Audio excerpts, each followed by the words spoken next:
Hello everyone. तो भाई आज परसेंटेज की थर्ड क्लास है और स्टार्ट करते हैं फर्स्ट क्वेश्चन से। तो ये इलेक्शन का क्वेश्चन है। इसमें बोल रहा है कि in an election between two candidates a candidate who gets 64% of the votes polled is elected by a majority of 252 votes. What is the total number of votes. देखो, इसमें बोल रहा है कि एक कैंडिडेट था, उसने 64% इतनी वोट ली, ठीक है, और वो मेजोरिटी से जीत गया 252 इतनी वोट से वो जीत गया, ठीक है। अब देखो, सबसे पहले करेंगे, देखो ये देखो 252 ये है एक एब्सोल्यूट वैल्यू, ठीक है, एब्सोल्यूट वैल्यू ये दे रखी है, ठीक है। इसको परसेंटेज वैल्यू से रिलेट करेंगे जैसे कि पहले करते थे, ऐसे ही करेंगे अब भी, ठीक है, और रिलेट करेंगे और आंसर निकाल लेंगे। देखो, अब इसमें दे रखा जो एक कैंडिडेट है जो जीत रहा, उसकी उसकी परसेंटेज 64% वोट मिली है, तो हारने वाले को मिली हुई 36%, ठीक है। और फिर वो ये जो दे रखा है ना एब्सोल्यूट वैल्यू, इसी की परसेंटेज वैल्यू इससे रिलेट करनी पड़ेगी। अभी इसकी दे रखी कि इतनी मेजोरिटी से जीत गया, मतलब कि इतने डिफरेंस से जीत गया, जो इनका डिफरेंस है, ठीक है, उतने से जीत गया वो इनका डिफरेंस 28% का, ठीक है। उसकी वैल्यू दे रखी है 252, ठीक है। ये एब्सोल्यूट वैल्यू दे रखी है उनकी मेजोरिटी कितनी मेजोरिटी से जीता, उनकी मेजोरिटी कितने मेजोरिटी से जीता, वो उनका डिफरेंस ही तो कितने डिफरेंस से जीता, ठीक है। तो उसकी ही परसेंटेज वैल्यू, उसकी रियल वैल्यू जो एब्सोल्यूट वैल्यू उससे रिलेट करनी। 28% की वैल्यू इतनी है और पूछ क्या रखा, what is the total number of votes. Total number of votes हमेशा होती है 100%, ठीक है। 100% की वैल्यू पूछ रखी है, ये इसका 9 टाइम्स है, काटोगे तभी इसका 9 टाइम्स आएगा और इसका भी 9 टाइम्स हो जाएगा 900। तो ये 900 आंसर आ गया। अब ये तो होगा बिल्कुल बेसिक मेथड, ठीक है, सब ऐसे ही करेंगे, ठीक है। अब देखो इससे एक एडवांस लेवल कैसे होगा। तुमने ये देखा कि 64% था, फिर 100 में से माइनस किया, वो 36 आ गया, फिर अब इनका डिफरेंस निकाला, ठीक है, फिर वो 28% आया, ठीक है। इतना कुछ किया और ये वैल्यू अगर पॉइंट्स में दे देता, जैसे 36.5, फिर दूसरी वैल्यू तुम निकालते पॉइंट्स में, वो कुछ निकालते, फिर उनका डिफरेंस लेते, तो थोड़ा सा कॉम्प्लिकेटेड सा हो जाता है, ठीक है। तो उसको कैलकुलेशन को इजी करने के लिए एक दूसरा मेथड सीखो तुम। देखो, ये एक नंबर लाइन, ठीक है, दो कैंडिडेट हैं, ठीक है, टोटल होगी 100%, जितनी वोट है उन वो 100% मानी जाएगी, जितनी वोट डली होगी लास्ट में, जितने जिस पे इलेक्शन डिपेंड करेगा, ठीक है। और उसमें से भी कुछ परसेंट इसका, कुछ परसेंटेज इसका, ठीक है। अब देखो हमेशा 100% है।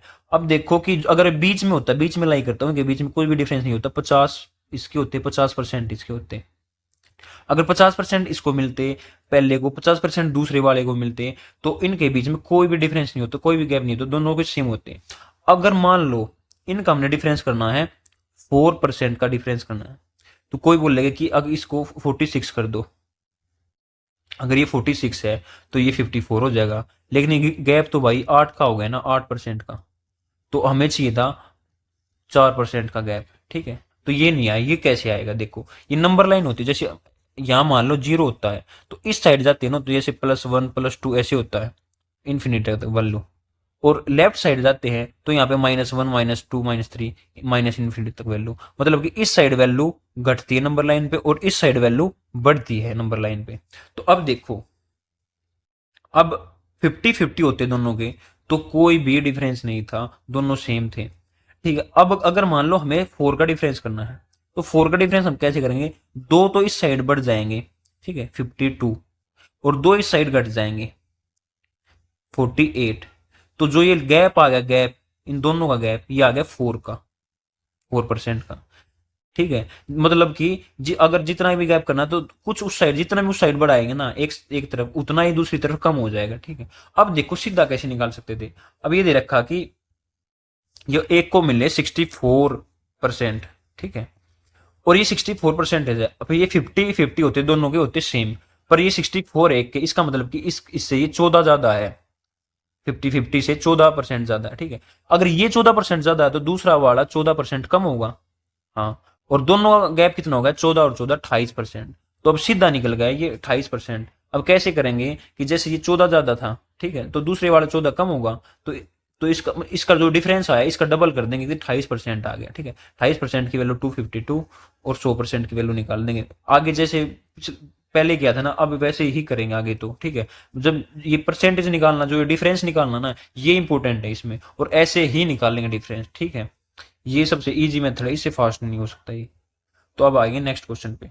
अब देखो, ये बोल रहा है कि in an election a candidate who gets 78% votes is elected by a margin of 4। अब देखो ये दे रखी है 504 एब्सोल्यूट वैल्यू, ठीक है। और इसी को इसकी ही परसेंटेज वैल्यू से रिलेट करेंगे, और फिर उसके बाद आंसर निकालेंगे। ये बोल रहा है कि मार्जिन ऑफ 54 वोट्स। अब एब्सोल्यूट वैल्यू दे रखी है मार्जिन की, तो परसेंटेज वैल्यू भी निकालेंगे मार्जिन की। अब देखो, इसको एक को मिले हैं 78%, ये 50 से कितना ज्यादा है, ये पर 50 से ज्यादा है, 28 ज्यादा, ठीक है, 28 ज्यादा। अगर ये 28 ज्यादा मिल रहे इसको, तो उसको 50 से 28 कम मिल होंगे, तो दोनों का जो डिफरेंस है, जो मार्जिन है, जो गैप है, वो दोनों का गैप आ गया 56% का, ठीक है। ये 50 से 28 ज्यादा, तो दूसरे को 28 कम मिलेंगे, तो दोनों का जो डिफरेंस है वो सीधा निकल गया 56%, ठीक है। और मार्जिन की जो एब्सोल्यूट वैल्यू है वो 504 है, तो 56% की वैल्यू होगी 504। पूछ क्या रखा, what is the total number of votes. Total number of votes होती है हमेशा 100, ठीक है। अब देखो, इसको काटे होंगे ना, जैसे 8 से काट लो, वैसे भी इसका 9 टाइम्स है, पर 8 से काट के देख लो, 8 तो 56, 8 से 48, 8 या 24, 7 नीम 63, ये इसका 9 टाइम्स है, ठीक है। तो इसका भी 9 टाइम्स हो जाएगा, तो ये हो जाएगा 90, ये रहा 900, तो ये आंसर हो गया इसका, ठीक है। मेन है, सबसे पहले जो हमने क्या किया, जो ये एब्सोल्यूट वैल्यू है उसको परसेंटेज वैल्यू से रेट किया, और जो ये डिफरेंस निकालना था ना, ये सबसे इंपॉर्टेंट है। और ये बता दिया मैंने कि इससे 28% ज्यादा, तो दूसरा 28% कम होगा, और इसका डिफरेंस होगा 56 हो गया, ठीक है। तो 28% इसका ही डबल कर देते हैं, तो उसका डिफरेंस 56 हो जाएगा। Next question. अब देखो, only two candidates were contesting against each other in an election of a village, ठीक है। One candidate got for 3.5% voters and the was defeated by 3744 votes. देखो, अब ये दे रखी एब्सोल्यूट वैल्यू, ये कह रखी इतने इतने वोट से हार गया, 3744 इतने वोट से हार गया, और परसेंटेज में कितने से हारेगा, तो उनका वो गैप ही तो होगा, उनका जो डिफरेंस है वही तो होगा। अब देखो, एक को मिलेगा 3.5, जो हारने वाला है, इसको इतने परसेंट मिले, ठीक है। ये 50 से कितना कम है, ये 50 से कम है 6.5, मतलब कि 6.5% कम है। अगर ये 6.5 कम है, तो दूसरे वाला जो जीतने वाला उसके 50 से कितने ज्यादा होंगे, 6.5%, इतने उसके ज्यादा होंगे। इसके जितने कम होंगे ना, उसके उतने ही ज्यादा होंगे। तो टोटल गैप इनका कितना आ गया, इसको जोड़ेंगे तो ये आ जाएगा 13%, ठीक है। और जो ये एब्सोल्यूट वैल्यू दे रखी, ये भी, और कितनों से हारा या कितनों से जीता, दोनों एक ही बात है, मतलब कि उनका डिफरेंस है, जो उनका डिफरेंस दे रखा है ये एब्सोल्यूट वैल्यू में, तो इस 13% की वैल्यू दे रखी है 3744, ठीक है। और अब पूछ किसकी रखी, how many vote did winning candidate get, winning candidate को कितने मिले। अब इसको 50 से ये पूछ रखा, विनिंग कैंडिडेट को, ये हारने वाले को मिले ये 3.5, ठीक है। 6.5 इतने ज्यादा, इतने कम मिले हारने वाले को, तो जीतने वाले को 50 से 6.5 ज्यादा मिलेंगे, तो उसको जीतने वाले को मिलेंगे 56.5। तो 56.5 इसकी पूछ रहा हो, इसकी वैल्यू क्या होगी। अब 1300 काट दो, 13 दूनी 26, 11, 13 8 104, 10 13 8 104, तो 288 टाइम्स है, तो इसका भी क्या हो जाएगा 288 टाइम्स, तो 565 बाई में 10 इंटू में 288 टाइम्स, ठीक है। अब देखो, ये इतनी बड़ी कैलकुलेशन आ गई, इसको काट दो पहले, 5 दूनी 10, 5 से काटेंगे, 5 एक 5, 13 पंजे 65, 2 एक 2, 4 4, ठीक है। अब देखेंगे, अब इतनी बड़ी कैलकुलेशन आ गई। अब इतनी बड़ी कैलकुलेशन तो हम ऐसे कर नहीं सकते, क्योंकि थोड़ी सी क्या बहुत कॉम्प्लिकेटेड बन जाएगी, कि ज्यादा टाइम भी लग जाएगा इतनी बड़ी कैलकुलेशन। अब देखो, जब ऐसा कुछ आ जाए ना, तो सबसे पहले हम देखेंगे एक तो लास्ट डिजिट, तो इसके लास्ट डिजिट देखो 4 3 12, मतलब लास्ट सबसे इजी होता है लास्ट डिजिट देखना। तो लास्ट डिजिट देखेंगे हम 4 3 12, 12 का मतलब लास्ट में 2 आएगा, 2, ठीक है। तो लास्ट में 2 किसमें, इसमें, तो ये आंसर हो जाएगा। अगर मान लो लास्ट डिजिट भी सेम आ जाती, तो उसके बाद हम देखते हैं मल्टीपल। मल्टीपल सबसे पहले हम देखेंगे 9 का, सबसे जो इजी मल्टीपल होता है ना, वो 9 का होता है, 4 4 8 और एक 9, हाँ ये 9 से डिवाइड है, देखेंगे पहले ये 9 से डिवाइड है क्या, फिर ये 9 से डिवाइड है ना, फिर हम ऑप्शन को देखेंगे कौन सा 9 से डिवाइड है, ठीक है। उसके बाद भी कुछ ना हो तो फिर और कुछ देखेंगे, ठीक है। और जो लास्ट डिजिट देख रहे हैं ना, ये लास्ट डिजिट, तो ऐसे ही करना है, पूरा कैलकुलेट नहीं करना भाई। अब नेक्स्ट क्वेश्चन ये आ गया। There were two candidates in an election, one got 55% of total valid votes and 20% of votes were invalid. If there are इतने votes and how many valid votes did the other person get? देखो, अब election है, कोई भी election, उसमें दो चीज important है। देखो, मान लो कोई इलेक्शन हुआ, उसमें जितने भी वोट, 100 मान लो, 100% वोट थे, ठीक है, और उसमें 100 मान लो टोटल 100 वोट थे कि 10 वोट है वो डाले ही नहीं, ठीक है, तो बच गए 90। फिर 10 वोट है वो इनवैलिड कर दिए तो बच गए 80, ठीक है। जो जब अब इलेक्शन होगा ना, जो भी इलेक्शन होगा, तो जितने भी वैलिड वोट है ना, वैलिड जो बच गए इस टाइम पे, क्योंकि 10 तो 10 ने डाले नहीं, 10 इनवैलिड कर दिए, जो अब इस टाइम पे बच्चे, उसमें से इसके जितने आए, जितने परसेंट इसके जितने आए, ठीक है, उन पे ही पूरा इलेक्शन डिपेंड करेगा। जितने वोट अब डल के जो वैलिड वोट है ना वही काउंट होंगे, बाकी के जो इनवैलिड है वो काउंट नहीं होंगे, और जो डाले नहीं वो तो है ही नहीं उसमें, तो वो कहां से काउंट होंगे। जो अब वैलिड वोट है ना, जो इस टाइम पे वैलिड वोट डले हैं, बस वही काउंट होंगे, और पूरा इलेक्शन उस पे ही डिपेंड होगा, पूरा इलेक्शन, ठीक है।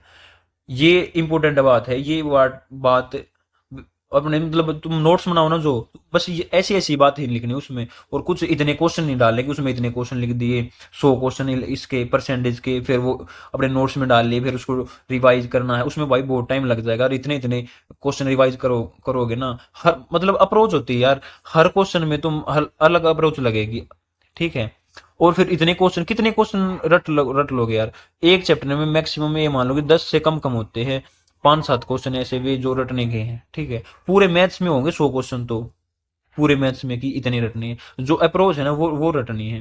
जैसे इलेक्शन में ऐसे ऐसे होगा कि इलेक्शन में इस पे डिपेंड होगा पूरा इलेक्शन, जो कि वैलिड वोट होंगे जो डलेंगे वैलिड वोट, ठीक है। ये बातें होती है बस जो नोट्स में डालने की, और इतने क्वेश्चन क्वेश्चन नोट्स में लिखने का कोई वो नहीं, कि तुम प्रैक्टिस ज्यादा करो बस इसमें मैथ्स में, और जो कंसेप्ट है ना उस कंसेप्ट को रिवाइज करते रहो बस। अब देखो इसमें, two candidates in election, one got 55% of total valid vote, valid vote का 55% लिया एक ने, ठीक है। और देखो one and 20% of vote were invalid, देखो 100% थे तो वोट हम मानते हैं हमेशा 100%, 20% उसमें थे इनवैलिड हो गए, ठीक है। तो बच्चे कितने, 80, 100 मानना था, उसमें उसका 20% उसको इनवैलिड हो गया तो बच गए 80। जो वैलिड वोट है ना ये हो गए वैलिड, और ये बोल रहा है कि one get 55% of total valid vote, total vote का नहीं, टोटल वैलिड वोट, इसमें तो इनवैलिड भी थी ना कुछ, तो टोटल वैलिड वोट तो यही बचे ना, और इसका 55% आया एक को। अगर एक को 55 आया है तो दूसरे को ऑटोमेटिकली 45 आएगा, ठीक है, क्योंकि टोटल 100% होता है, 55 इसके आए तो 45 इसके आए, अरे इसी का वैलिड का इसको 55 है तो वैलिड का इसको 45% आएगा। अब देखो क्या कह रहा है, अब देखो ये आ गई एब्सोल्यूट वैल्यू, न्यूमेरिकल वैल्यू 5500 किसकी है, if the total votes are, total votes कितनी थी जो हमने मानी थी 100, टोटल वैलिड वोट्स नहीं, टोटल वोट्स मतलब 100 की वैल्यू, 100 की वैल्यू दे रखी हमें ये 5500, और निकालनी किसकी है, निकालनी है how many valid votes did the other person get, जो दूसरा पर्सन मतलब कि ये जिसके बारे में इसने बताया नहीं, इसको कितनी वैलिड वोट मिली, इसको मिली है 80 का 45%, इतना, ठीक है। इसकी वैल्यू निकालनी है, ठीक है, ये इसका 55 टाइम्स है तो इसका भी 55 टाइम्स हो जाएगा, ठीक है। अब देखो इतनी बड़ी कैलकुलेशन नहीं कर सकते, सबसे पहले क्या देखेंगे, देखो जब तुम पूरा सोल्व ना करो ना, मतलब कि जब 0 और 5, जीरो और ये पॉइंट्स इनको तुम ना लो, जीरो वगैरह इनको ना लो, तो उस टाइम पे तुम ये लास्ट डिजिट नहीं देखोगे, ठीक है। उस टाइम पे लास्ट डिजिट नहीं देखनी, लास्ट डिजिट तब देखनी है जबकि तुम पूरा सोल्व करोगे, मतलब कि पूरा एग्जैक्ट वैल्यू लेकर चलोगे। अब हमें ये परसेंटेज इसको नहीं ले रहे, ठीक है, 5 और जीरो जीरो वगैरह इनको इसको नहीं ले रहे, किसी को नहीं ले रहे हम, ठीक है। अब देखो सबसे पहले मैंने कहा था कि मल्टीपल देखेंगे, मल्टीपल सबसे पहले किसका देखेंगे, 9 का। अब देखेंगे ये 9 का मल्टीपल है कोई सा इसमें, हाँ इधर ये रहा 45 है, 9 × 5, ठीक है, ये 9 का मल्टीपल है। तो ऑप्शन में देखेंगे 9 का मल्टीपल कौन सा, अब देखेंगे 1 और 1 2 और 2 4, ये नहीं हो सकता। 7 और 5 12, 3 15 1 16, ये नहीं हो सकता। 5 और 3 8 9, ये हो सके है। 9 8 1 9, ये भी हो सके है। दो एम तो ऑप्शन हो गए। अब देखो ये है 55, इसमें क्या 11 गुणा में 5। अब देखेंगे 11 का मल्टीपल, 11 का मल्टीपल देखेंगे 8 1 9 और 9 में 9 के 0, ठीक है, ये हो सके है। 5 ये नहीं हो सकता, तो ये आंसर है, ठीक है। 11 का मल्टीपल देखना है ना, अल्टरनेट देखते हैं, 1 और 3 4, ठीक है, और 5 और 0 5, 4 और 5, इनका गैप या तो 0 आना चाहिए और या इनका गैप आना चाहिए 11, तब ये 11 का मल्टीपल होगा अल्टरनेट का, ठीक है। तो अब देखेंगे, पूरी कैलकुलेशन नहीं करेंगे, पहले 9 का मल्टीपल देखा, ऐसे दो दो ऑप्शन आ गए, उसके बाद मैंने 11 का मल्टीपल देख लिया, तो एक ही ऑप्शन ऐसा था जो 11 का मल्टीपल था, तो ये आंसर हो गया अब, ठीक है। बड़ी कैलकुलेशन करनी नहीं भाई। उसके बाद next question, in and consider 90% of the total votes of the on electoral roll cast their votes during an election। देखो टोटल थे 100 मान ली हमने, ठीक है, और 10 ने कास्ट नहीं किया, मतलब कि 10 ने अपने वोट डाले नहीं, तो उस पर इलेक्शन डिपेंड ही नहीं करेगा, तो अब उसको हटा के अब बच गए 90, ठीक है, 10% को हटा के। अब ये कह रहे हैं कि 15% of the total cast vote, अब इनका जो 15% है ना वो डिक्लेयर्ड इनवैलिड, जो 15% इसका भी है वो इनवैलिड डिक्लेयर कर दिया, इसका इनवैलिड, तो हमने तो वो लेना ही नहीं है ना जो इनवैलिड डिक्लेयर कर दिया, क्योंकि उस पर इलेक्शन डिपेंड ही नहीं करेगा, तो इसका 15% इनवैलिड कर दिया, तो इसका बचा कितना बचा, जो इनवैलिड कर दिया वो तो हमने लेना नहीं, तो इसका 15% इनवैलिड कर दिया, तो इसका बचा कितना, इसका बचा 19 का 85%, इतना बच गया, ठीक है। अब इस पे इलेक्शन डिपेंड है। उसके बाद इफ जीता सिक्योर्ड इतने, अब देख ये दे रखी है एब्सोल्यूट वैल्यू, ठीक है, अब किसकी दे रखी है एब्सोल्यूट वैल्यू, जीता की, इफ जीता सिक्योर्ड इतना, ठीक है। उस देखो इसमें पिछली लाइन, जीता secured 60% of the valid votes, मतलब कि वैलिड वोट्स ये थी वैलिड वोट्स, हाँ वैलिड वोट्स ये थी 90 इंटू 85%, इसका इस वैलिड वोट्स का 60%, ये आ गया 60%, वो गीता गीता ना जीता, वो जीता इतनी वोट्स लेता जो वैलिड वोट का 60%, हमने निकाल दिया वैलिड वोट्स का 60%, इतनी जीता लेता, और इसी को वो एब्सोल्यूट वैल्यू में बोल रहा कि ये लेता 91800, ठीक है, 00 कुछ नहीं लेनी भाई, ठीक है। और अब निकालना क्या है, what was the total number of people on the electoral roll, total number of people, total number of people तो हमेशा 100 ही थे, ठीक है, उसमें से इलेक्ट्रोल में जो उसमें से 10% ने तो कास्ट नहीं किया, कुछ ने इनवैलिड होगी कुछ की, तो टोटल तो हमेशा 100 थे, तो 100 की वैल्यू निकालनी है, ठीक है। इसकी वैल्यू ये 0 भूल जाओ, 0 भूल जाओ, 0 भूल जाओ, ठीक है। अब देखो इसको 9 से काटेंगे, 9 से 9 1 जा 9, 0 9 दूनी 18, ठीक है। ये देखेंगे 102, 17 गुणा में 5 है, 17 छिक्का 102, ठीक है। ये आ गया 5 छिक 30, 5 छिक 30, 30, मतलब कि 30 की वैल्यू 6 है, ये आ गया 30 की वैल्यू 6 है, तो 100 की वैल्यू कितनी होगी, ठीक है। अब देखो ये इसका 2 टाइम्स है, 3 की वैल्यू 6 है, मतलब 2 टाइम्स है इसका, तो इसका भी 2 टाइम्स हो जाए तो 10 की वैल्यू हो जाएगी 20, ठीक है। 20 किस में, देखो ऑप्शन में ये रहा 20, तो ये आंसर आ गया। जीरो को इनको हम काउंट ही नहीं करेंगे, जीरो को परसेंटेज को इनको, क्योंकि इनका फर्क डिजिट्स पे नहीं पड़ेगा, इनका फर्क पड़ेगा बस पॉइंट्स पे और जीरो पे, इतना फर्क पड़ेगा। तो हमारी 20 वैल्यू है, तो सबसे पहले देखो 20 इसमें था, तो ये आंसर हो गया, पूरा सोल्व भी नहीं करना। और अब देखो नेक्स्ट, अब देखो the reduction of the 15% in the price of the salt enables a person by the 2 kg more for 272 the. अब देखो ये क्वेश्चन है फेमस क्वेश्चन,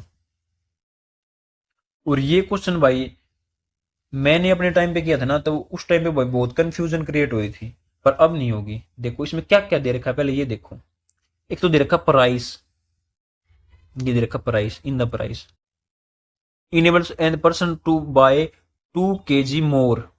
2 kg, ये क्या है 2 kg? ये क्वांटिटी। हाँ, उसके बाद और देखा 4 रुपीज 272, और ये 272 रुपीज दे रखे, ये है एक्सपेंडिचर। हमने पिछली क्लास में करे थे ऐसे ऐसे क्वेश्चन कि प्राइस की कुछ प्राइस इनटू में क्वांटिटी या कंजप्शन एक ही बात है, बराबर है एक्सपेंडिचर। वही है ये, और कुछ नहीं है एक्सपेंडिचर। देखो कि वो उसके पास 1000 रुपए थे, ये उसका था 1000 रुपए उसने खर्च करे, मतलब ये उसका एक्सपेंडिचर। कैसे खर्च करे कि वो डीजल या पेट्रोल लेने गया कि 100 रुपए 1 लीटर पेट्रोल का प्राइस था, तो उसके कितने 10 लीटर पेट्रोल खरीदा। ठीक है, तो ये तो होगा प्राइस। ठीक है, ये होगा 10 लीटर, ये क्वांटिटी या कंजप्शन। ठीक है, तो टोटल, और टोटल खर्चा उसका हो गया 1000 रुपए, ये एक्सपेंडिचर हो गया। ठीक है, तो प्राइस इंटू में क्वांटिटी या कंजम्पशन बराबर एक्सपेंडिचर, ये पढ़ा था। ठीक है, अब देखो ये भी वही है, और एक मैंने बताया था कि प्राइस का और क्वांटिटी या कंजम्पशन का इनवर्स रिलेशन होता है। इनवर्स मतलब अगर प्राइस बढ़ेगा ना तो क्वांटिटी या कंजम्पशन ऑटोमेटिकली कम हो जाएगी जब एक्सपेंडिचर सेम हो,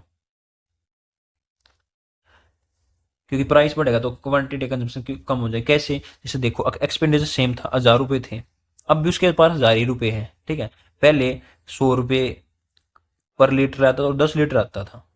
ठीक है, अब प्राइस बढ़ गया 100 से 200। ठीक है, और अब देखो उसके पास 1000 ही रुपए हैं, तो अब उसको 5 ही लीटर मिलेगा ना, तो प्राइस तो 100 से 200 हो गया, डबल। और उसकी देखो क्वांटिटी होगी 10 से 5, हाफ होगी। ये 1 से 2 हो गया, तो उसकी क्वांटिटी 2 से 1 होगी, उल्टी होगी, मतलब इसकी इनवर्स रिलेशन होगा इसका, जब एक्सपेंडिचर उनका सेम था। अब ये क्वेश्चन आओ, इसमें देखो क्या है। अब देखो ये कह रहा कि द रिडक्शन ऑफ द इतने परसेंट ऑफ द प्राइस। अब प्राइस में रिडक्शन होगा, प्राइस होगा 15% रिडक्शन होगा, मतलब कि 100 से 85 हो गया प्राइस, ये हो गया प्राइस। मतलब कि इसको ये बोल सकते हैं कि काट के 20 से 17 हो गया प्राइस। ठीक है, और कंजप्शन है या क्वांटिटी है वो अब हो जाएगी 17 से 20। जिस रेशो में कम हुआ है ना उसी रेशो में क्वांटिटी बढ़ जाएगी। ये 20 से 17 हो गया ना, तो क्वांटिटी 17 से 20 हो जाएगी। ठीक है, उसके बाद देखो ये दे रखी एब्सोल्यूट वैल्यू, ये भी एब्सोल्यूट वैल्यू है और ये भी एब्सोल्यूट वैल्यू है। ये दे रखी देखो 2 किलोग्राम अधिक, 2 किलोग्राम मोर, 2 किलोग्राम। अब ये है क्वांटिटी या कंजप्शन, 2 किलोग्राम, क्योंकि किलोग्राम में ये क्वांटिटी हो सकती है ना। अब देखो ये, पर ये है एब्सोल्यूट वैल्यू। अब देखो इतने 2 किलोग्राम अधिक नमक खरीदता है। अब इसमें देखो कितना, जो क्वांटिटी कितनी अधिक खरीदता है, इसमें खरीदता है 3, जो हमने मानना है। 3 की वैल्यू जो एब्सोल्यूट वैल्यू दे रखी है वो दे रखी 2 किलोग्राम। ठीक है, और पूछ क्या रखा है, पूछ ये रखा कि नमक की घटी हुई कीमत प्रति किलोग्राम में क्या, जो प्राइस प्राइस बताना है, जो घटा हुआ प्राइस है। तो 3 की वैल्यू 2 है और घटा हुआ प्राइस उसकी बात कर रहा है ये, वो बताना हम। अब देखो घटे हुए प्राइस की बात कर रहा है ये, देखो। और ये कह रहा कि घटी हुई कीमत प्रति किलोग्राम, और ये इंग्लिश में बोल रहा कि साल्ट पर केजी, मतलब कि 1 केजी, 1 केजी का प्राइस या 1 यूनिट का प्राइस पूछ रहा है। देखो इससे बोलते रेट, ये रेट पूछ रहा है 1 केजी का प्राइस। अब अगर हम प्राइस देखें जैसे 50 रुपए पर केजी, इसका मतलब क्या है कि 1 केजी का मूल्य 50 रुपए है, इसका ये मतलब होता है रेट का। तो अब इसका मतलब कि हमें दो चीज चाहिए। एक तो हमें चाहिए कि कितनी क्वांटिटी है, क्वांटिटी। ठीक है, और टोटल रुपए कितने हैं हमारे पास, दोनों चीज चाहिए। अब देखो कि उसके दुकानदार के पास गया कि इतने रुपए लेके गया। ठीक है, और उसमें पांच पांच क्वांटिटी, मतलब कि 5 किलोग्राम कुछ भी लिया आया। ठीक है, तो हमें 1 किलोग्राम का चाहिए, तो 1 किलोग्राम का कैसे निकालेंगे कि इतने जितने भी रुपए का लिया लेके आया 5 किलोग्राम, उसके बटे में 5 कर देंगे, तो ये आ गया 200। कि मतलब 1 किलोग्राम 200 का आया और 5 किलोग्राम 1000 का आया, तो 1 किलोग्राम का जो वैल्यू होगी ना वो होगी उसका रेट, मतलब रुपए पर केजी, वो उसका रेट होगा। तो वही पूछ रहा है इसमें। तो हमें दो चीज चाहिए ना उसके लिए, क्या? एक तो टोटल उसको कितना पैसा दे के आया, वो उसका एक्सपेंडिचर होगा हमेशा, एक्सपेंडिचर। अब देखो इसमें दे रखा 272 रुपीज और इसका एक्सपेंडिचर 272 रुपीज था। पहले भी इतना ही खर्च करता था, अब भी इतना ही खर्च करता है, पर अब क्या हो गया कि उसका जो प्राइस कम हो गया ना, इसलिए उसकी क्वांटिटी थोड़ी सी बढ़ गई, लेकिन एक्सपेंडिचर उसका हमेशा इतना है, 272 इतना एक्सपेंडिचर है, इतने रुपए अब लेके जाता है, इतने रुपए पहले लेके जाता था, तो इतने रुपए, तो एक्सपेंडिचर इतने रुपए लेके जाएगा, ठीक है। और उसमें कितनी कितनी क्वांटिटी लेके जाएगा, देखो 3 की वैल्यू 2 है और हमें निकालनी है ये है, अब क्वांटिटी 20, 3 की वैल्यू 2 है, तो 20 की वैल्यू आ जाएगी 2/3 गुना में 20, मतलब कि 40/3, ये आ जाएगी 20 की वैल्यू।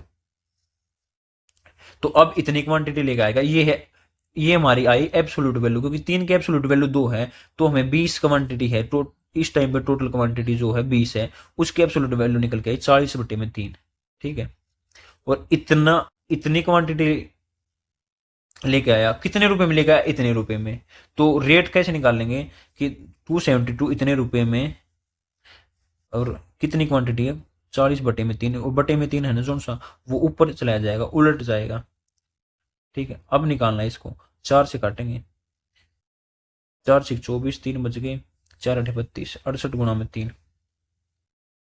अब कैसे करेंगे, 6 3 18, 180, 8 3 24, 204, 204 किस में है, 204, इसको इससे मल्टीप्लाई, फिर एक जीरो लगा दी, फिर इसको इससे मल्टीप्लाई, ठीक है। 6 3 18, फिर एक जीरो लगा दी, 180, और 3 8 24, 180 और 24, 204, 204 देखेंगे कौन से, 204 रहा ये, तो ये आंसर हो गया, ठीक है। अब समझ गए इसका क्या मतलब है, जो पूछ रखा वो पूछ रखा रेट। रेट कैसे निकलेगा कि टोटल कितना एक्सपेंडिचर करा, कितने रुपए खर्च करे, और कितनी क्वांटिटी लाया उसमें, ठीक है, वो होता रेट, कितनी क्वांटिटी लाया, ठीक है। ये पूछ रहा है प्राइस गुणा में क्वांटिटी बराबर एक्सपेंडिचर, और प्राइस पूछ रहा है तो एक्सपेंडिचर अपोन में क्वांटिटी, ऐसे भी कर सकते हैं।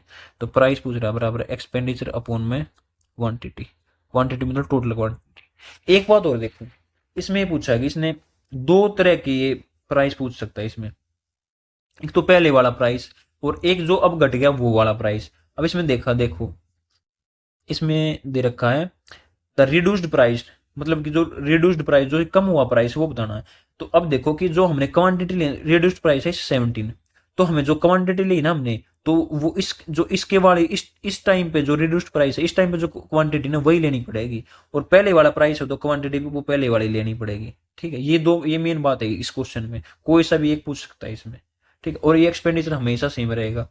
तीन चीज है यार, एक तो प्राइस वो देख लिया, क्वांटिटी वो देख ली, तो तीसरी चीज बची वो एक्सपेंडिचर ही होगा ना।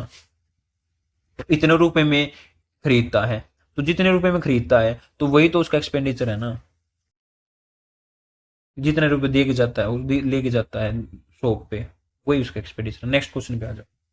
अब ये भी सेम है, if the price of an apple reduced, price हो गया 30% रिड्यूस होगा, मतलब कि प्राइस हो गया 10 से 7, तो जो क्वांटिटी होगी वो हो जाएगी 7 से 10, क्योंकि जो जिस रेशो में प्राइस घट गया उसी रेशो में क्वांटिटी बढ़ जाएगी। अब देखो कि ये बोल रहा है कि 5 और सेब खरीदने में सक्षम होता है, ये 5 है ना, 5 ये है एब्सोल्यूट वैल्यू, 5 और सेब क्वांटिटी में, मतलब ये क्वांटिटी है एब्सोल्यूट वैल्यू की, 5 और सेब, 5 सेब ये क्वांटिटी, तो कितनी सेब और ज्यादा खरीदी इसने, 5 और सेब खरीदने में सक्षम होगा, 4 मोर एप्पल्स, 4 कितनी ज्यादा, पर इसमें देखो इसमें कितनी ज्यादा खरीदा, 3, और इसकी एब्सोल्यूट वैल्यू दे रखी 5, ठीक है। अब देखो ये पूछ रहा है कि वही find the reduced rate of Apple, जो रिड्यूस्ड रेट है, रिड्यूस्ड रेट जो ये प्राइस पहले था अब ये है, ठीक है। तो टोटल रुपए उसके पास है 140, पहले भी 140 थे अब भी 140 है, जैसे प्राइस इंटू में क्वांटिटी बराबर एक्सपेंडिचर, और प्राइस पूछ रखा है रिड्यूस्ड प्राइस, तो क्वांटिटी अपन में वो एक्सपेंडिचर अपन में क्वांटिटी, ऐसे हो जाएगा, ठीक। तो एक्सपेंडिचर हमारा है 140, ठीक है, अपन में क्वांटिटी, देखो क्वांटिटी कौन सी निकाले, रिड्यूस्ड प्राइस की, रिड्यूस्ड प्राइस पे क्वांटिटी ये है, ठीक है, इस प्राइस पे क्वांटिटी ये है, इस प्राइस पे क्वांटिटी ये थी, ठीक है। अब इसकी वैल्यू निकालेंगे 10 की वैल्यू, 3 की वैल्यू 5 है, तो 10 की वैल्यू आ जाएगी 5/3 इंटू में 10, तो 50/3 आ जाएगी टोटल क्वांटिटी इस टाइम पे, ठीक है। तो एक्सपेंडिचर अपॉन में क्वांटिटी, ये आ जाएगी 50/3।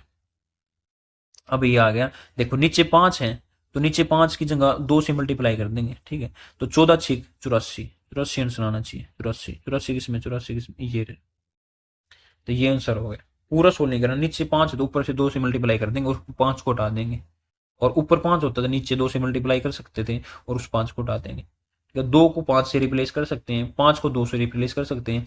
लेकिन अगर बाई में होगा कोई भी चीज तो उसको हटा के ऊपर मल्टीप्लाई में करेंगे, और मल्टीप्लाई में होगा तो उसको हटा के बाई में कर सकते हैं, ठीक है, ऐसे चेंज कर सकते हैं। और 14×84 लास्ट में आ गया। नेक्स्ट क्वेश्चन, अब समझ गए प्राइस को, वही है बस, प्राइस क्वांटिटी एक्सपेंडिचर, तुम्हें पहचानना कि कौन सा प्राइस है, कौन सा क्वांटिटी, कौन सा एक्सपेंडिचर है, और दे रखा है सीधा। अब देखो इमेंस एनुअल है ये भाई, annual 1.2 lakhs, but annual one, एक वार्षिक आय में इतने लोगों की वृद्धि हो जाती है, आ गया मोर, but the tax on income that has to pay has reduced from 7% to 12%। देखो अब देखो वही सेम बात है इसमें, उसमें जैसे था प्राइस इनटू में क्वांटिटी बराबर है एक्सपेंडिचर, ठीक है। इसमें क्या हो गया कि प्राइस की जगह इसमें इनकम दे दी, और क्वांटिटी की जगह इसमें टैक्स दे दिया, और एक्सपेंडिचर की जगह इसमें अमाउंट दे दिया, ठीक है, टोटल अमाउंट।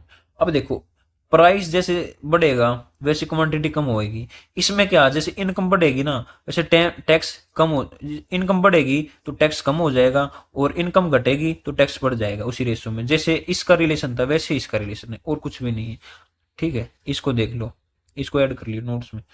देखो अब ये बोल रहा कि ये देखिए 1.2 लैक्स ये बढ़ जाता है इनकम, जो 1.2 लाख है ये है एब्सोल्यूट वैल्यू, ठीक है। इसी को कंपेयर करेंगे उसकी, जो हम मानेंगे वो मैंने उस वैल्यू से। और ये दे रखा है इसकी द इनकम टैक्स है रिड्यूस्ड फ्रॉम 12% टू 10%। देखो जो टैक्स है ना वो हो गया 12% से 10%, ठीक है। मतलब कि 5 से वो 6 से 5 हो गया टैक्स, टैक्स 6 से 5 हो गया तो इनकम पर क्या इफेक्ट पड़ेगा, इनकम हो जाएगी 5 से 6, ठीक है, क्योंकि उल्टा इफेक्ट होगा हमेशा। और अब देखो अब दे रखी है एब्सोल्यूट वैल्यू किसकी, इनकम की, कितनी 1.2 लाख इतने की वृद्धि हो जाती है, मतलब इतने इतने ज्यादा हो जाती है। तो इसमें कितनी ज्यादा होगी इनकम, 5 से 6, मतलब एक ज्यादा होगी। इस एक की वैल्यू दे रखी है 1, जो एब्सोल्यूट वैल्यू 1.2 लाख, ठीक है। और निकालना क्या है, निकालना है उसकी बढ़ी हुई आय, what is the increased income, increased income कितनी है, या 6, ठीक है। ये तो 5 थी, अब इंक्रीज इनकम होगी इसकी 6, तो 6 की वैल्यू निकालनी है, ठीक है। ये इसका 12 गुना है तो इसका भी 12 गुना होगा, 12 6 72, 72 किसमें, 72 देखेंगे, ये आ गया 72, ये तो ये आंसर हो गया, ठीक है। सारी चीज सेम है, बस तुम्हें पता होना चाहिए कि कैसे कैसे चीज काम कर रही है, और वे जो चीज है प्राइस कौन सा, ये कौन सा, वो कौन सा, और किसका रिलेशन कैसे कैसे होगा, ठीक है। ये हिंदी में भाई गलत दे रखी है, आएगा 12% से 10%, ऐसे। अब नेक्स्ट क्वेश्चन, अब ये बोल रहा है कि एक salesman is allowed to 12% commission the sale by him up to इतने rupees and the additional bonus of 1% on sale made over इतने इफ टोटल अर्निंग्स आर इतनी the total sales by made by him. देखो ये बोल रहा है कि एक सेल्समैन है, ठीक है, और वो ना उसको कमीशन मिलता है 12%। कब तक मिलता है, जब वो 15,000 तक की इतने की सेल कर देगा ना तो उस पर उसको 12% कमीशन उसका मिल जाएगा, ठीक है। और उसके बाद 15,000 से और ज्यादा भी की सेल कर देगा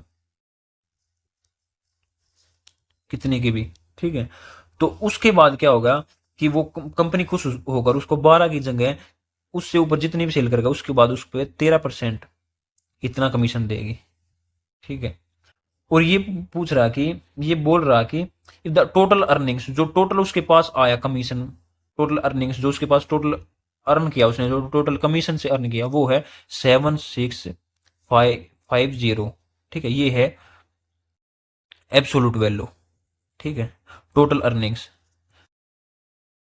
अब एब्सोल्यूट वैल्यू को एब्सोल्यूट वैल्यू से कंपेयर करेंगे।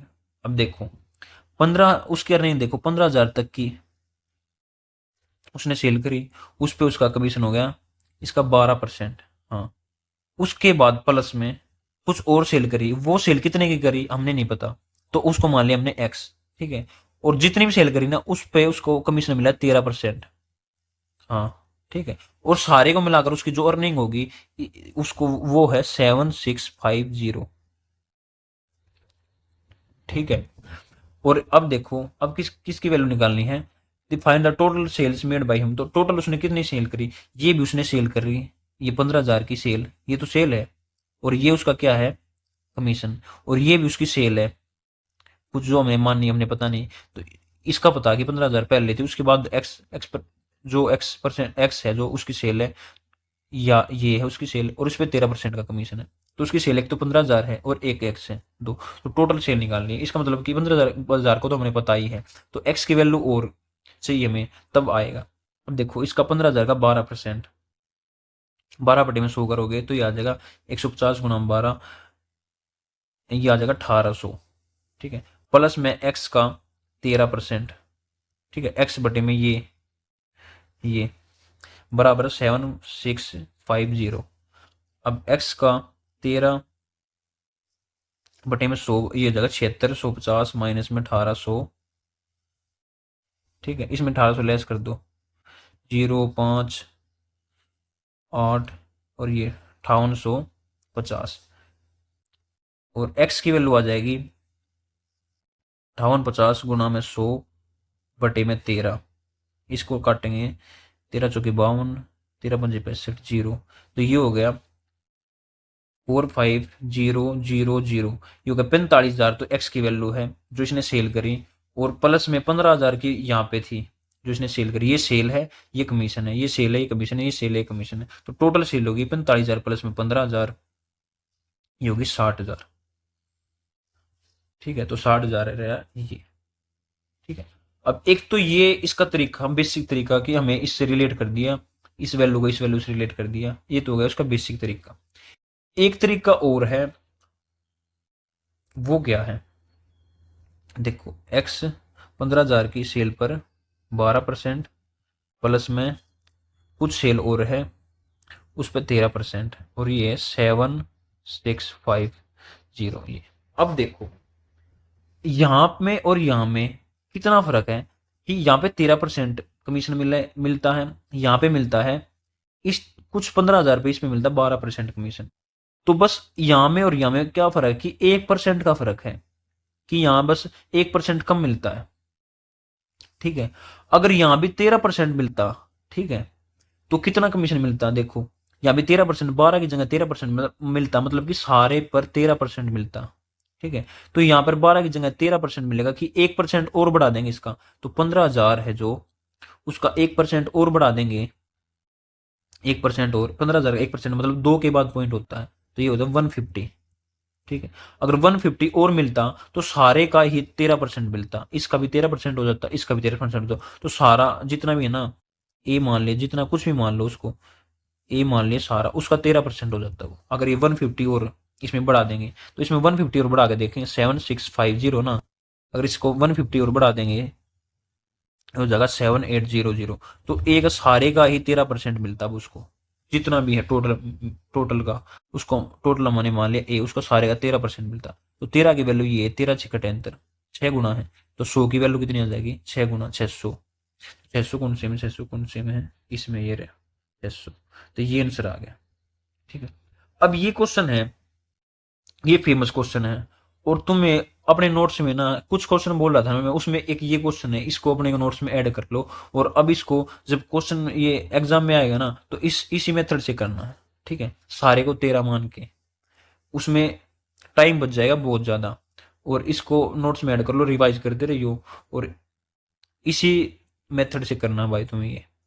ठीक है, सारे को 13, अगर ये भी 1% ज़्यादा होता, अगर 150 ज़्यादा होता, तो सारे का 13% हम इजिली निकाल सकते थे। अलग अलग नहीं निकालना पड़ता। तो सारा हमने ए मान लिया, उसका 13% निकाल सकते थे। जब उसमें ये इतना ज्यादा 1% और ज्यादा होता, मतलब कि 150 ज्यादा होता, तो 150 ज्यादा होता है उसको कितने मिलते, 150 ज्यादा मिलते तो उसको मिलते इतने। ठीक है, और वो सारे का 13% होता। ठीक है, और हमें 100% निकाल देंगे उस हिसाब से। तो ऐड कर लिए उसको। अब है next question. By mistake, he reciprocate of a positive fraction got typed in place of itself, and therefore value got reduced by 175 by 4%. What was the value of the fraction? अब देखो, पहले बता दो कि क्वेश्चन क्या बोल रहा है। ये बोल रहा है कि कोई एक नंबर फ्रैक्शन थी। ठीक है, कोई फ्रैक्शन थी ए बाई में भी, कुछ भी मान लो, और उस फ्रैक्शन को इसने अपोजिट लिख दिया, रेसिप्रोकल कर दिया, मतलब उसका बी बाई में ए ऐसे लिख दिया। ठीक है, और इस टाइम उसमें कितना रिड्यूस्ड हुआ उस फ्रैक्शन में, वैल्यू जो उसकी वैल्यू थी, और अब जो उसकी वैल्यू उसमें कितना रिड्यूस्ड हुआ है, वो है 175/4%, इतना रिड्यूस्ड हुआ है। तो ये पूछ रहा है कि जो what was the value of the fraction, जो ओरिजिनल फ्रैक्शन थी ना ये, इसकी वैल्यू पूछ रहा है ये। ठीक है, अब देखो, ये क्वेश्चन पहले ना इसमें ये खेला कर गया, तुम इस क्वेश्चन में को पहले पोज करके खुद से सोल्व करो, फिर बताऊंगा। उसके बाद देखियो वीडियो, इसके बाद फिर बताऊंगा कि इसमें क्या जोला हो गया। खुद करो एक बार पोज करके इसको, देखो। अब इसमें मान ले कोई भी नंबर मान सकते थे हम। तुमने ऐसे क्या होगा, वन की जो सबसे इजी होगा कि 1/2 मान लिया, 1/1 नहीं मान सकते क्योंकि उसका रेसिप्रोकल फिर सेम हो जाएगा, उसमें डिफरेंस नहीं आएगा। ठीक है, 1/2 मान ले, रेसिप्रोकल हो गया 2/1, चल तुम्हारी बात ठीक है। फिर उसका डिफरेंस निकाल दिया 3/2। देखो, जो भी जो भी हमें ये निकालते हैं ना, जो भी हम ये मानते हैं उसको हम एब्सोल्यूट वैल्यू से कंपेयर करते हैं। और इस क्वेश्चन में एब्सोल्यूट वैल्यू दे ही नहीं रखी, देखो ये परसेंटेज वैल्यू दे रखी है, एब्सोल्यूट वैल्यू इस क्वेश्चन में है नहीं। तो हम कुछ भी माने उसका रिलेट रिलेट तो हमेशा जो एंड में जाके रिलेट करेंगे वो एब्सोल्यूट वैल्यू से करेंगे, और इसमें एब्सोल्यूट वैल्यू है ही नहीं। तो अब देखेंगे अब क्या करेंगे, तो अब हमें कुछ भी नहीं मान सकते। अब इस क्वेश्चन में जो दे रखा है ना उसके हिसाब से करना पड़ेगा सब कुछ। अब देखो क्वेश्चन में दे रखा है therefore it's value goat reduced, उसकी वैल्यू रिड्यूस्ड होगी 175/4%, इतनी वैल्यू रिड्यूस्ड होगी। अब इसको काटेंगे बाई में 100 लगा के, 25 175 25 100, तो ये होगी 7/16, इतनी रिड्यूस्ड होगी। इसका मतलब क्या है कि 16 पे 7 रिड्यूस्ड होगी। ठीक है, 16 वैल्यू पे 7 रिड्यूस्ड होगी, इसका मतलब कि 16 से उसकी वैल्यू 7 रिड्यूस्ड होगी 16 पे, तो 16 से 9 रह गई उसकी वैल्यू। ठीक है, अब आफ्टर देख, and thereby value get reduced by इतनी, बाद में उसकी वैल्यू कितनी रह गई, 16 से 9 रह गई। इसको काटेंगे तो मतलब कि 4 से 3 रह गई। ठीक है, और ये हो गया सब कुछ जो भी ये आया है, 4 से 3 रहेगी, कब रहेगी, जब उसका रेसिप्रोकल कर दिया। ठीक है, रेसिप्रोकल मतलब कि 4/3 रहेगी रेसिप्रोकल करने के बाद। तो पहले कितनी थी, पहले थी, इसका रेसिप्रोकल करने के बाद आई, तो पहले कितनी थी, 3/4 ये वैल्यू थी। और एक बात और बता दूं कि 4:3 इसका मतलब ये होता है 4/3 हमेशा। तो 4/3 रह गई, जब रेसिप्रोकल किया ना तब ये बन गई। उससे पहले रेसिप्रोकल करने से पहले तो ये थी 3/4, इसका रेसिप्रोकल करने के बाद इतनी बनी है। तो पहले ही पूछ रहा है पहले कितनी थी, पहले थी 3/4, तो ये आंसर आ गया इसका 3/4। 3/4 ये रहा। ठीक है, अब जैसे क्वेश्चन में दे रखा है ना उसके हिसाब से करना पड़ेगा। तो इसमें दे रखा था इतनी कम हो गई, तो हमने लगा दिया कि इतनी कम हो गई तो कितनी बच गई, 16 से 9 बच गई, 16 पे 7 की कमी होगी, 16 से 9 बच गई। मतलब कि काटेंगे तो 4 से 3 बच गई। ठीक है, वो अब बच गई। पहले कितनी थी, अब में और पहले में क्या क्या किया, बस रेसिप्रोकल किया। तो अब रेसिप्रोकल करने के बाद इतनी बची, तो पहले कितनी थी, पहले इसका उल्टा हो जाएगा, 3/4 इतनी थी पहले। अब next question. If price of an apple reduced by 30%, it enables the customer to, वो पहले वाले क्वेश्चन है भाई ये, वो दोबारा से 2 बार टाइप हो गया ये, तुम्हें खुद करना है ये, कर लियो इसको। ये भी तुम्हें खुद से करना है, पॉज कर लियो वीडियो को एक बार।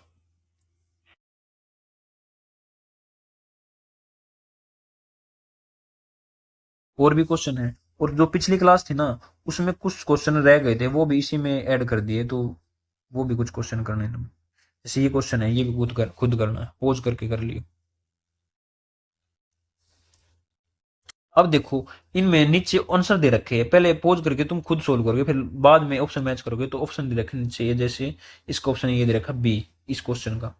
अब नेक्स्ट क्वेश्चन आ गया ये, इसका ऑप्शन भी इसके नीचे, पहले वीडियो को पोज करके देखना, उसके बाद देखना आंसर, ठीक है।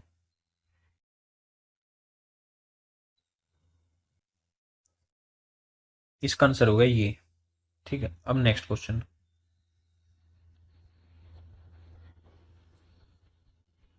आ गए,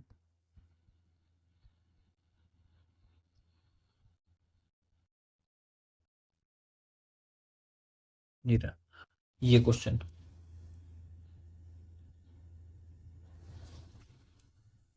इसका आंसर है ये बी, ठीक है। अब ये क्वेश्चन,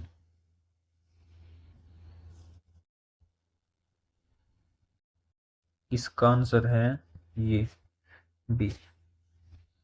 अब ये क्वेश्चन,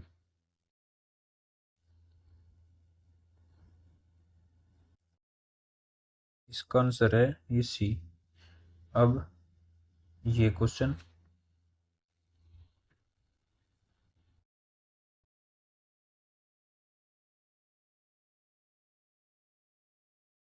इसका आंसर है ये डी। अब ये क्वेश्चन,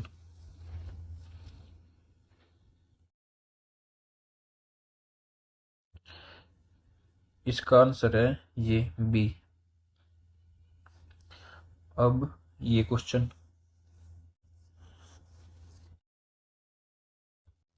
ये इसका आंसर है ए। अब उसके बाद ये क्वेश्चन,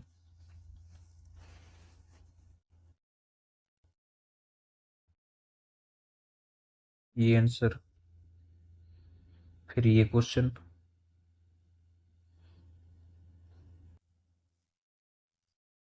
ये आंसर, फिर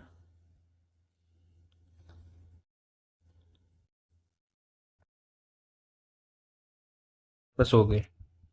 अब देखो भाई, तुम्हें जो नोट्स बनाने हैं उसमें नोट्स में कंसेप्ट लिखने हैं बस, और कंसेप्ट के अलावा जो मैं इंपॉर्टेंट बात बताऊं, या जो क्वेश्चन मैं बताऊं कि ये क्वेश्चन लिख लो, बस वही क्वेश्चन ऐड कर लियो कि जो फिक्स पैटर्न के क्वेश्चन है। बाकी जो कंसेप्ट लिखे, जैसे इलेक्शन वाले में कंसेप्ट बताया, जैसे कि पिछली क्लास में थे वो पास फेल वाले में मैंने बताया था कि एग्जाम वाले क्वेश्चन, उसमें मैंने बताया था कि दो चीज फिक्स हैं, कि एक तो पासिंग परसेंट, वहां से आंसर निकलेगा कि 5% फिक्स है, और एक होता है उसमें टोटल 100% होता, जो वे फिक्स होता। मतलब ऐसी चीज जो कंसेप्ट को डेवलप करेगी, बस तुम्हें वही नोट्स में ऐड करनी है।